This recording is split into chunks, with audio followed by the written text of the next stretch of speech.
Hello everybody and welcome back to That Adventure Life. If you're not familiar with this face or that face, I'm Dustin. And I'm V. And we are out here today to hike the Bridal Veil Falls. This little hike here is just right outside of, let me say it correctly, I hope, Alamogordo. Alamogordo. I'll buy it. I buy it. It's the city's right outside, near the closest to �ဣ𝐍𝐅𝐻 National Park. So if you want to make a quick trip from �ဣ𝐍𝐅𝐻 National Park over to Carlsbad Caverns, this is what we're going to do. This is a quick stop and it's really pretty. It is, was it 2.5? Right around 2.5 miles long. Yeah, 2.5 miles round trip, and it will take you to this beautiful waterfalls, depends on the year. Supposedly it flows year-round, but obviously sometimes of the year might be a little bit of a trickle, and sometimes of the year it's a big flowing waterfall. Yeah, so we didn't check any, we didn't know if they have any recent rain lately, so we're not sure what the flow of the waterfall is. So we're gonna go and check it out, so you guys can see it. And then, yeah, we're gonna go. You had a thought, they were like, nah, let's go. Our adventure began even before we reached the trailhead. I'm sure that there are ways to get there that don't require going off-road, but the GPS wanted to take us down a steep dirt hill overlooking the valley. There are a couple different trails that will take you to the falls, but we're doing the one that starts at the Salado Canyon trailhead. There's only enough parking here for a small handful of cars, so you might need to get here early.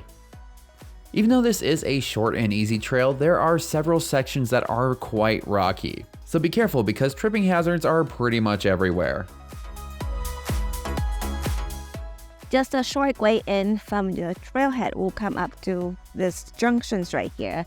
If you're going right, that's gonna take you to the Bridal Veil Falls, and then if you go left, it's gonna take you to the Salado Canyon Drestle. We're gonna go right first. We might do the other one. We'll see how we feel. But since our purpose today is for the Bridal Veil Falls, so we're gonna go right. We didn't end up going to the trestle this day, but the good thing is that you can see it from the trail. The interesting thing is that this isn't even the original trestle bridge that was used by the railroad from 1899 till 1947.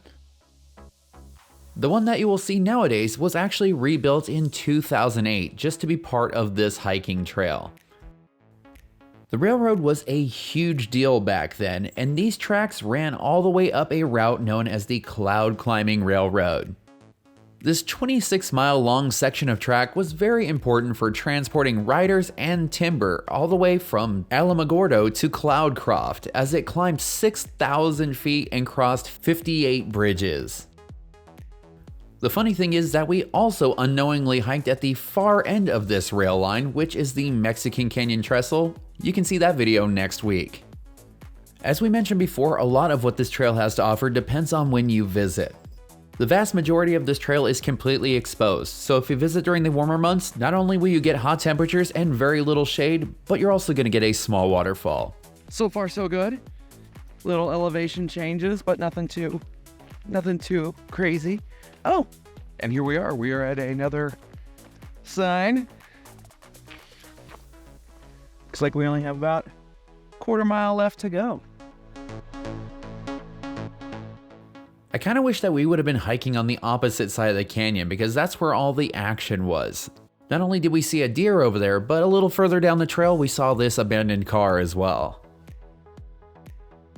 If you are new to the hiking game, something great about this trail is that it is pretty easy to follow. There are a couple of forks along the way, but they're pretty easy to figure out. In fact, the only part of the trail where we thought we didn't know what to do was when we came up to a gate, but luckily there's an easy way around it. We're at the barbed wire fence. It's very, very narrow, but this side right here doesn't have any barbs. And this one has four barbs. So if you're gonna go, it's easier to hug the left side or the right side, depends on which direction you're going. But I hug this side to avoid getting hurt by the barbs, because someone in our group, not me, has been scratched by the barbed wire. After passing that evil barbed wire fence, you'll come to this fork. Please don't go up the road with the yellow sign, that is private property. And you'll also come to this fork, which I believe you can go either way, but we ended up going to the right. After getting some love from this adorable puppy, we heard rushing water and we knew that we were at the falls.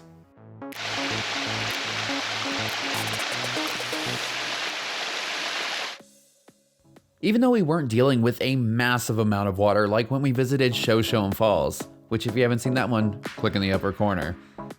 But this was still a cool spot to visit, especially when you consider how easy the hike was. We were kind of wishing that we would have brought lunch with us. It was a fun little scramble up to the base of the 45-foot tall waterfalls, and the good thing is, we also got some shade. Alrighty, so behind us you see Bridal Veil Falls coming down from way up there. It's a nice little fall. Not a raging waterfall, but really pretty. I think it depends on when you're coming here, like if it's after a big rain or whatever, more water, so you see more of that. Right now it's just a little bit of it. It's just running enough for it to be super, it's cute.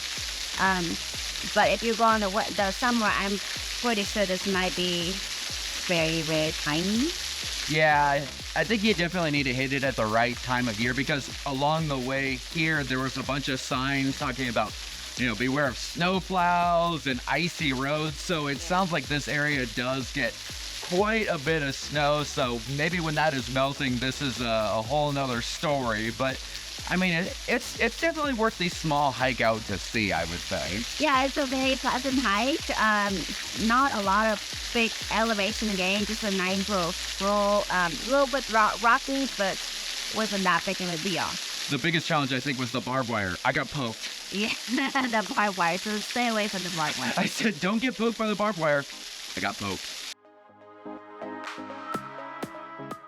Another cool feature about the area is that if you are hoping to have your lunch here, they did build a neat little shade structure.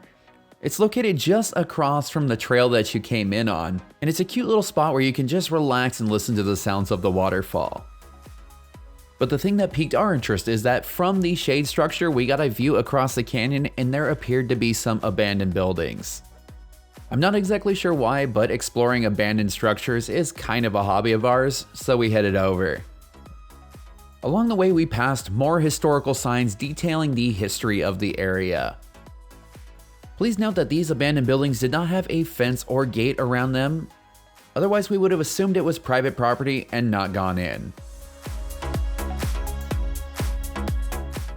If you do decide to go inside these abandoned buildings, or any other abandoned buildings, just a word of warning, be careful. There is no telling what structural shape these buildings are in, and you need to be careful of stepping on glass, nails, sharp objects, and who knows, you might just run into a spider or a snake in there. We looked just about everywhere online for information about these structures, but unfortunately we came up empty-handed. They definitely look old, but I'm not sure if it's 1930s old. If you know anything about the history here, we would love to hear it. Let us know in the comments below. And one thing is for sure, there is already a lot of trash and graffiti here. If you come to visit, be sure not to add to it and leave the area looking better than you found it.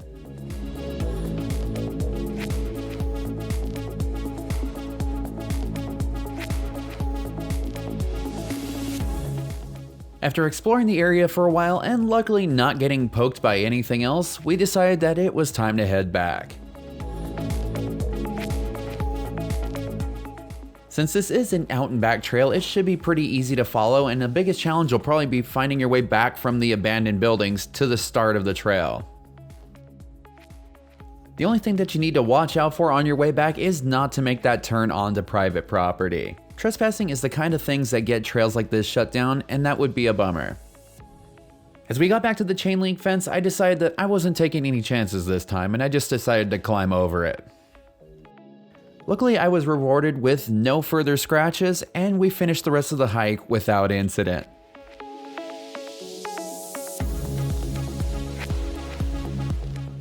We definitely think that the Salado Canyon to Bridal Falls Trail is worth a visit if you're in the area, especially if the waterfalls are flowing more. We really enjoyed our time here, and it was a lot of fun learning about the cloud climbing railroad. Be sure to stay tuned for next week as we go to the other end of the line and hike to the Mexican Canyon Trestle. If you enjoyed this video, be sure to like, comment, and subscribe because that really helps the channel out. And for all the information about the hike to Bridal Veil Falls, as well as other awesome New Mexico adventures, head on over to thatadventurelife.com.